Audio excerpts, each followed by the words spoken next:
ரசூலுல்லாஹி ஸல்லல்லாஹு அலைஹி வஸல்லம் அர்பஉன், நான்கு விடயங்கள், இதா குன்ன ஃபீக ஃபலா அலைக மா ஃபாதக மினத் துன்யா, நான்கு விடயங்கள் உன்னிடம் இருந்தால் உன்னை விட்டு இந்த உலகமே தவறி போனாலும் உனக்கு எந்த தீங்கும் பாதிப்பும் கிடையாது என்று சொல்லி போட்டு சொன்னாங்க.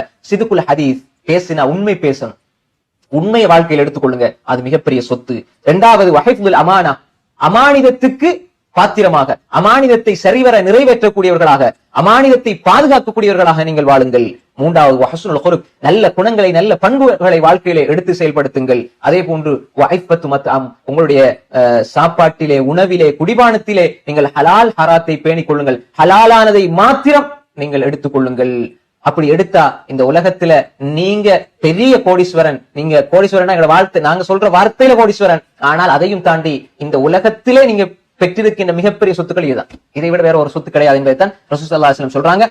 இந்த ஹதீஸையும் அல்லாமா சுயூத்தி ரஹ்மத்துல்லாஹி அலைஹி ஸஹீஹுல் ஜாமில 873வது செய்தியாக பதிவு செய்திருக்கிறார்கள். அல்லாமா அல்பானி ரஹ்மத்துல்லாஹி அலைஹி ஸஹீஹுல் ஜாமி ஸகீல இந்த ஹதீஸை பதிவு செய்திருக்கிறார்கள். ஸஹீஹுல் ஜாமி ஸகீல தான் 873வது ஹதீஸ். இந்த ஹதீஸும் ஸஹீஹான ஹதீஸ்.